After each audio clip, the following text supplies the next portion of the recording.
Senhor Deus,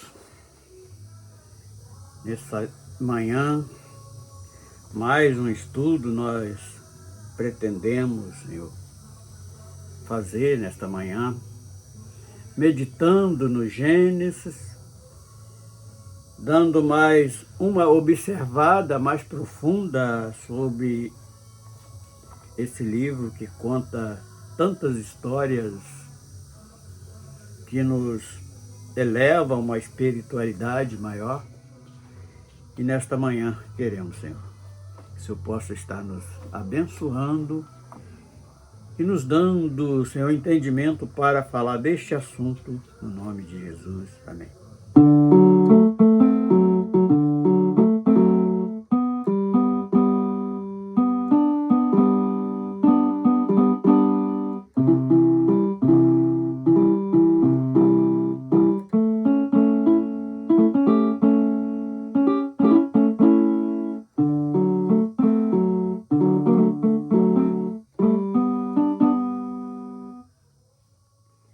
Eu estou imaginando como vai ser quando Jesus nas nuvens chegar para encontrar a igreja amada.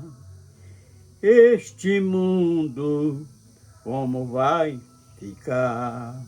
Sentindo falta dos membros da família que por muitas vezes não quiseram escutar.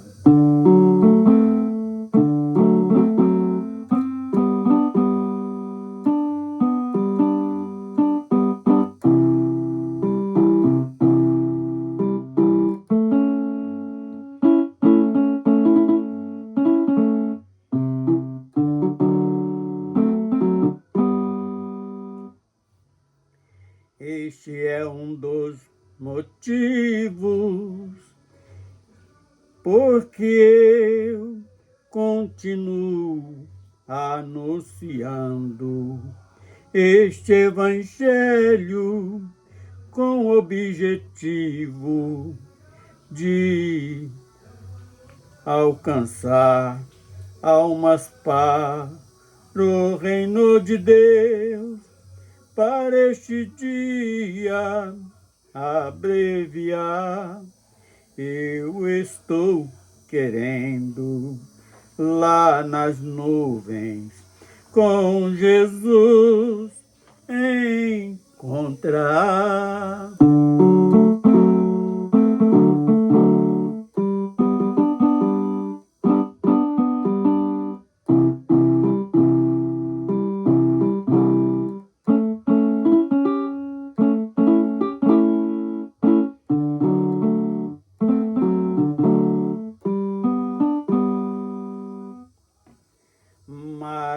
Maravilhoso, eu sei que vai ser quando este dia chegar.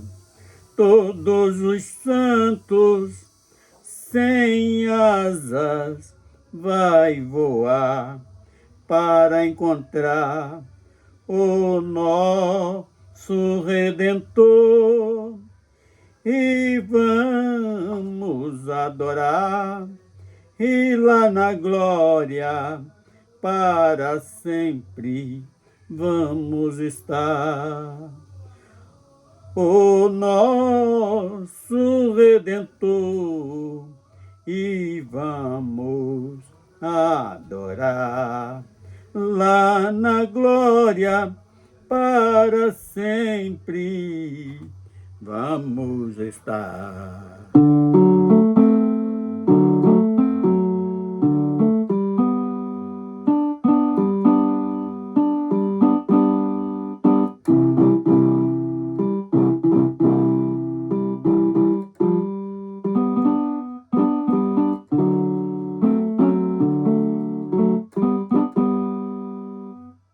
Aleluia.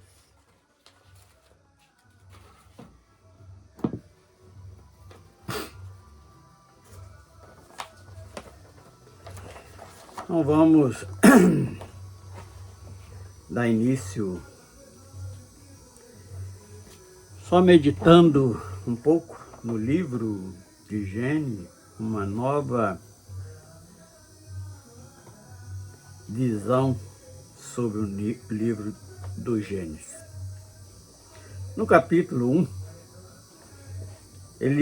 nós vamos fazer essa análise. No capítulo 1 de Gênesis, conta a linda história da criação. Ali quando o Senhor pairava sobre a face das águas, e Deus começa ali com a primeira atitude de Deus foi criar uma luz. Haja luz. E quando isto acontece, começa todo o plano da criação,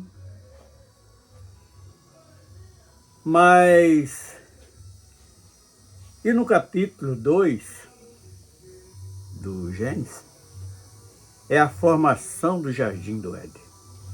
Isso foi com um objetivo muito sublime, porque Deus tinha planejado em criar o homem, e o que este Éden, este Jardim do Éden, pode representar para nós. Representa o céu. Inclusive o apóstolo Paulo, em uma das suas experiências, ele é arrebatado em espírito e é levado até o terceiro céu, aonde ele pôde ver coisas inefáveis que seus lábios humanos não poderiam contar. Então Deus cria ali o Jardim do Éden, que é um céu com o objetivo de colocar o homem para morar neste céu. E o homem foi dado algumas recomendações para o homem que Deus tinha criado, colocado ali naquele jardim, com todos os benefícios e belezas que a mente humana pode mencionar. Deus tinha feito para o ser humano habitar. Mas teria que ter uma prova, e ele, quando dá ali todos os frutos, que dá aquela recomendação para não comer de uma única árvore, sendo que tinha tantas outras que ele teria todo o livre-arbítrio para desfrutar. E ali aparece uma figura mística, uma figura astuta, que a própria palavra fala que era a serpente. E ali ela dá lugar ao anjo caído, o grande invejoso do agir de Deus, e coloca ali a primeira heresia que nós conhecemos biblicamente, foi posta pelo adversário ali ao ouvido, na mente e no coração daquela mulher que Deus tinha criado para Adão, para ser uma companheira, uma ajudadora daquele homem que Deus tinha colocado no Éden. E ali a história já nos conta claramente, está no capítulo 3 de Gênesis, onde foi a queda do homem que causou tudo de ruim que nós hoje podemos vivenciar. E que causou esta natureza tão perversa do homem. E no capítulo, ainda continuando no capítulo 2, o capítulo 2, ainda no capítulo 2, o Senhor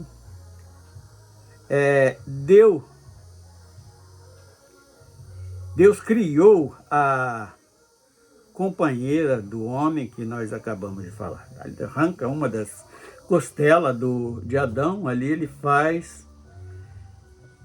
ele fabrica aquela mulher, a qual mais tarde, no capítulo 3, nós vamos ver quais a consequência da desobediência de uma família. Porque não pode, foi Eva. Começou por ela, mas quem deu o veredito final da desobediência foi o esposo, foi Adão, porque ele era o cabeça da casa, era aquele que teria que ser um conselheiro, de falar não na hora que precisou dizer não àquela serpente. E dizer não até a mulher que tinha deixado se levar pela astúcia da serpente. Então, no capítulo 3, foi onde começou a queda do homem. Então, nós vemos tudo isto analisando num olhar mais profundo, e a gente descobre coisas interessantes. Aí, começando a queda do homem, foi a hora que foi expulso do jardim. E eu vejo, no meu entendimento, que no capítulo 4 fala do nascimento de Caim e de Abel. Eu não vejo que este nascimento foi no Éden, já foi fora do céu, foi fora do Éden.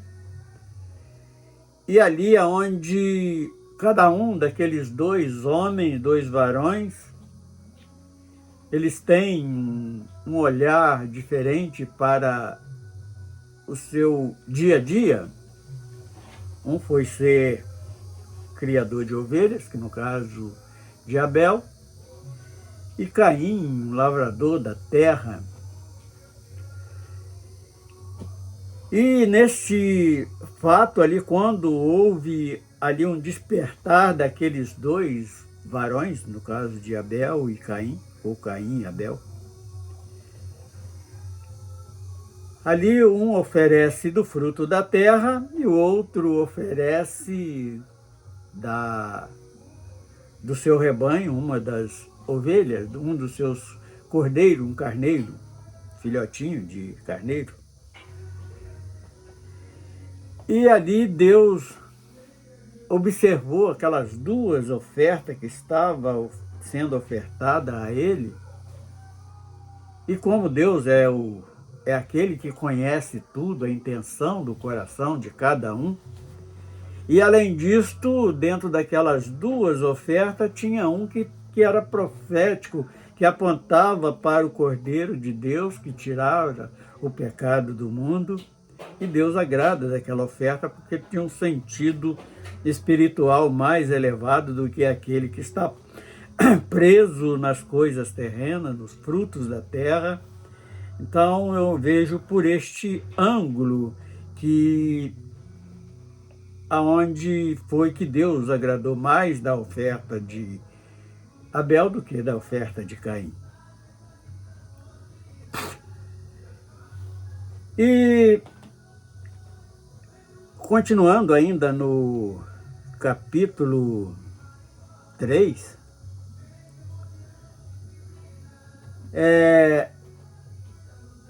nós vamos analisar a consequência de uma desobediência ao nosso Deus. É um pecado que leva o homem à morte, porque antes do homem pecar, Deus avisa ele, fala assim, olha, não coma para que não morra. E nessa atitude, quando a serpente consegue ali desviar a atenção daquela mulher, da Eva, a serpente usada pelo Lúcifer, a serpente fala que não era verdade, estava desmentindo a Deus, que Deus tinha mentido para aquele casal que eles não iriam morrer. E quando comem daquele fruto, aí o homem dizendo que é maçã, mas a gente não sabe, porque a Escritura não relata o nome do fruto, só fala que é o fruto proibido, fruto onde o homem se lança à queda. Aí no capítulo 4, ainda no capítulo 4,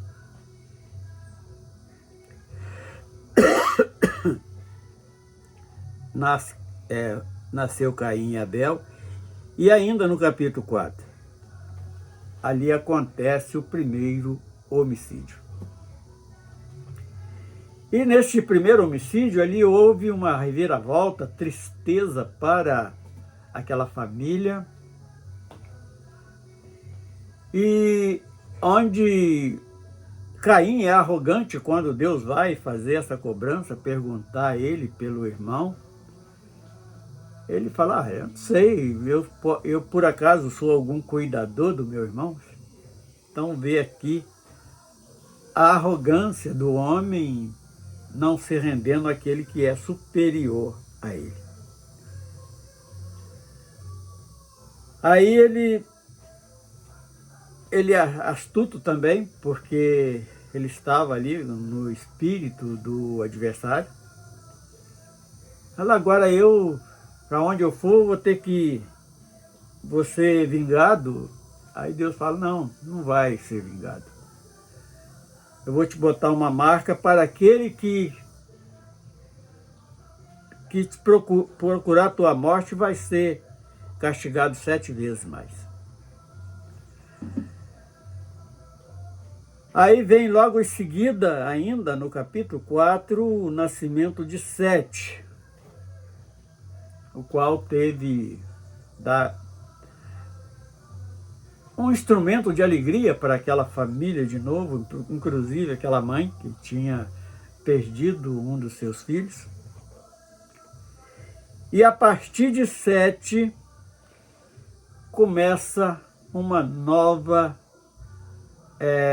visão de alguns, não de todos, mas de alguns, acerca do Criador dos céus e da terra. Aí no capítulo 5, fala da genealogia de Sete, que é Enos, Cainã, e um vai gerando o outro. Por que esses nomes é importante? Porque foi aqueles que foi colocado na terra como patriarca de uma família. Então, uma geração ia entrando dentro da outra, porque o homem naquele tempo tinha ainda muito tempo de vida. Outra coisa interessante, que quando depois que Adão peca, eu entendo que a partir dali começa a contagem de tempo, e a contagem de tempo que começa é para o tempo de morte, que a partir dali ele começou a morrer.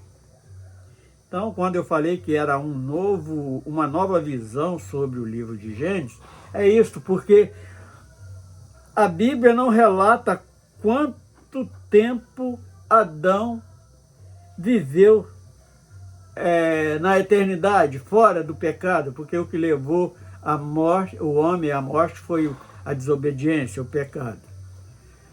A Bíblia não relata quanto tempo teve nesta obediência daquela família, daquela igreja representada lá no Éden. Então, quando nós vemos um cientista pegando aí um osso, uma pedra e analisando, fala aí que teve 40 milhões de anos, vamos dar um exemplo assim. Aí a nosso entendimento curto, o nosso entendimento mínimo que temos, mas como é que pode, se a Bíblia mostra 6.000 e poucos anos e esta pedra ou este osso, este elemento que está sendo pesquisado tem 40 milhões de anos? O meu entendimento é o seguinte: porque o homem foi criado na eternidade. Então, foi um período que não contava tempo. E ali, gerações e mais gerações foram criadas. E nós vamos analisando bem o livro de Gênesis, por exemplo, quando o Caim sai ali da sua terra, que foi para a tal de terra de Nod, ele chega ali e encontra a esposa a qual ele casou com ela. Se a Bíblia mostra apenas o nascimento de Caim e de Abel, mas depois ali também fala que aquele casal teve filhos e filhas, porque a ordem e o projeto de Deus era encher a terra. E outro sentido que nós entendemos, que antes do pecado, todo o planeta Terra era um Éden, era o jardim, era o terceiro céu. E isto foi escondido do homem depois do pecado, que quando nós lemos, no nosso entendimento curto que temos, parece que eles foram expulsos, foram despejados da sua casa, e saíram andando e depois não sabia encontrar o caminho de volta. A impressão que nós temos como homens carnais é esta. Mas não, foi escondido dele aquele sistema, aquele plano celestial no qual foram criados. Tanto o homem quanto aquele jardim, o Éden. E voltando outra vez ali à genealogia de Sete, que está no capítulo 5, e de Sete nasceu Enos, de Enos nasceu Cainã, de Cainã nasceu Malael, de Malael Jared, depois Enoque. De Enoque, Matusalém, que é o homem que viveu mais tempos que a Bíblia relata. Depois Lameque, e de Lameque nasce Noé. Então, agora nesta genealogia tem algo muito interessante para que nós... Primeiro, vamos a Enoque. A Bíblia relata que Enoque andou com Deus e viveu 300 e poucos anos e sumiu Enoque, foi arrebatado. Ninguém mais soube da notícia de Enoque. E o que este feito, este acontecimento tem de especial para nos ensinar? Eu acredito que Enoque aqui ele está representando a igreja gentílica que vai ser arrebatada.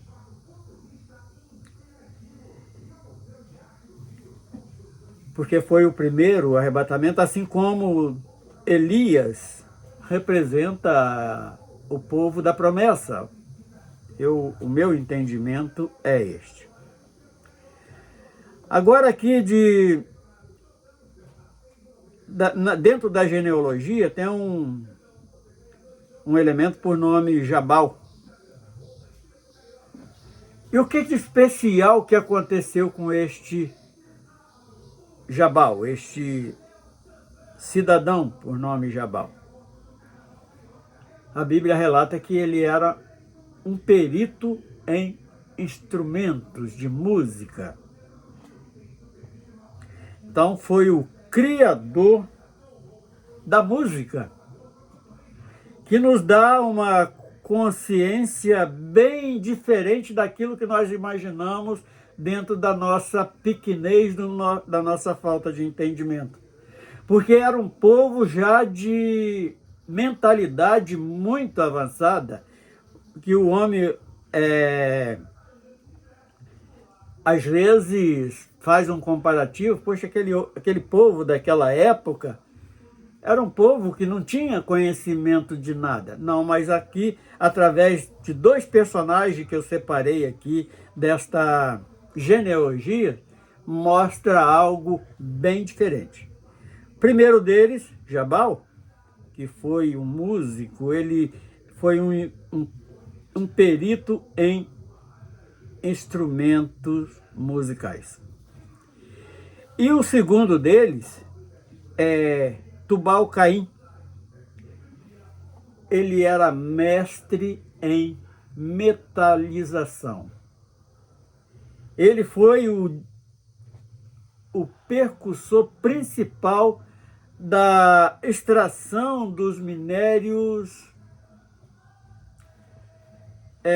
ferro, bronze, essas coisas foram todas descobertas por ele, que hoje tem um grande significado dentro da sociedade, dentro de todas as edificações de prédios em um modo geral, fabricações de várias coisas, inclusive dentro desta metalização, existe hoje os veículos, existe navios, existe aviões e tantas outras coisas. Tudo nasce desta descoberta desse Tubal-Caim. Então ele foi um perito em metais. A metodologia foi criada por este homem. Mais um que comprova que não era um povo atrasado no tempo, era um povo de conhecimentos bem elevados. Agora, no capítulo 6, nós já nos deparamos com a corrupção generalizada do homem. E logo depois, quando Deus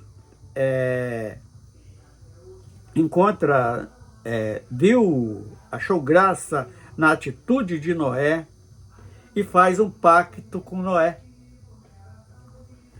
Porque ele tinha observado a corrupção humana, mas aquela família se diferenciava dos outros, que também representa a igreja que vai ser arrebatada. E Deus dá a ordem a Noé para construir aquela arca. Ele levou ali centenas de anos construindo aquele navio lá num deserto onde não tinha águas. E quando vence o período que Noé termina aquela construção daquele grande navio, Deus manda que eles entram na arca com a família dele apenas, e Deus manda... Aí tem um outro milagre que Deus operou, porque não foi Noé, foi a operação de Deus. Como pode aquela arca de cerca de 300 metros de comprimento, 15 metros, de 15 a 30 metros de altura por aí? Eu ainda não parei para fazer a conta do comprimento exato na nossa medida que nós conhecemos, de caber tantos animais, e como foi alimentado aqueles animais todos e aquela família durante um ano que eles estiveram trancados naquela arca. É um dos grandes milagres que muitas das vezes, nós não atentamos para isto. Dentro de um navio de 300 metros de comprimento, de 30 metros de altura, vamos dizer assim, que era mais cerca de 3 andares.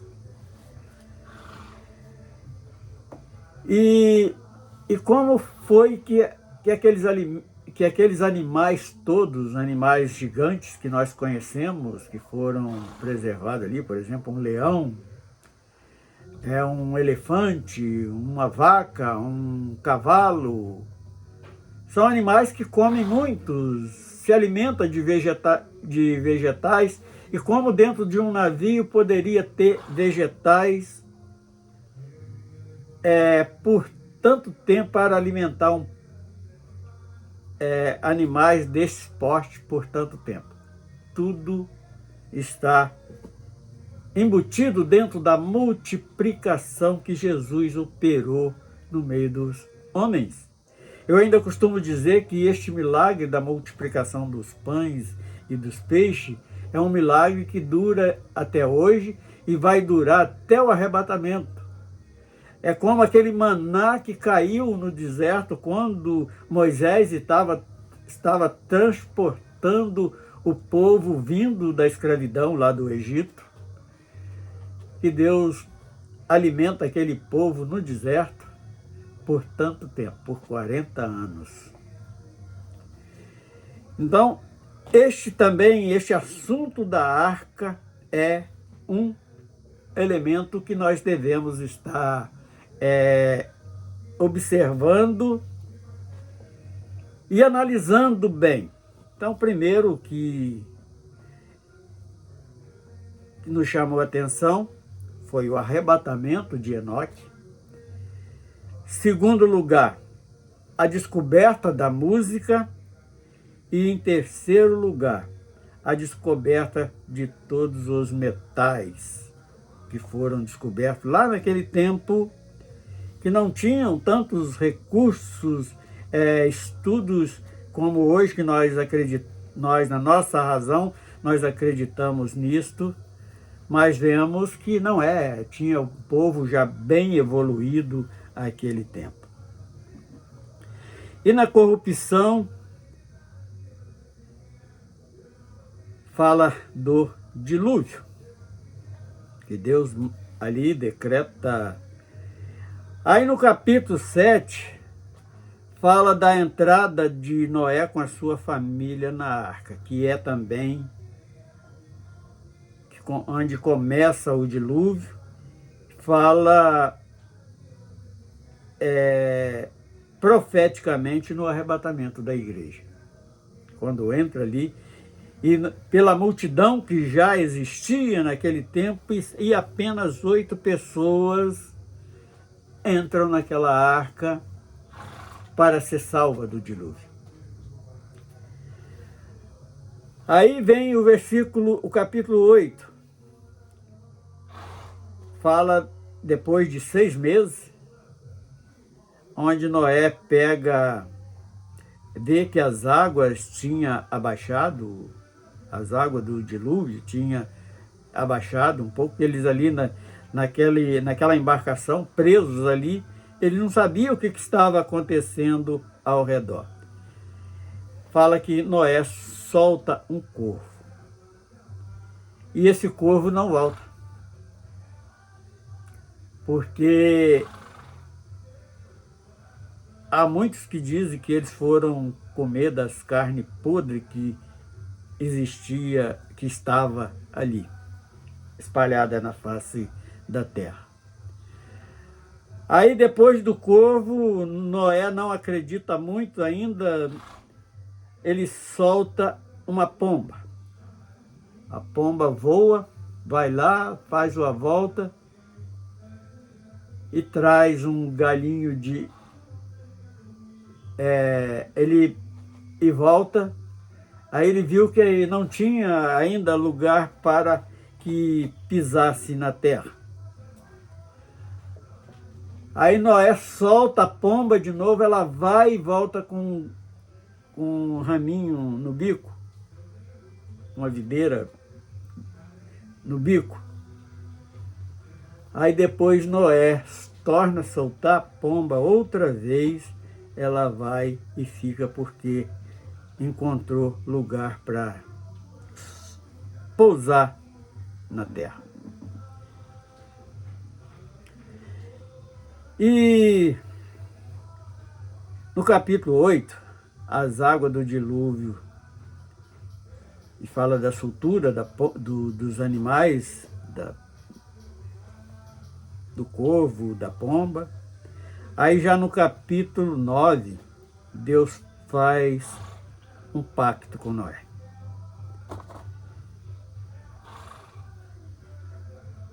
Isto é importante que nós leiamos com bastante atenção, porque nós vamos, cada vez que estivermos meditando, nós vamos ter uma experiência, algo novo vai ser ensinado para nós. Então fala quando Noé planta a sua primeira vinha depois do dilúvio, e quando faz a colheita ali, fabrica ali os seus vinhos, fala da embriaguez de Noé e sobre a falta de respeito de Cã com Noé, o qual, depois de tudo isso, é levado para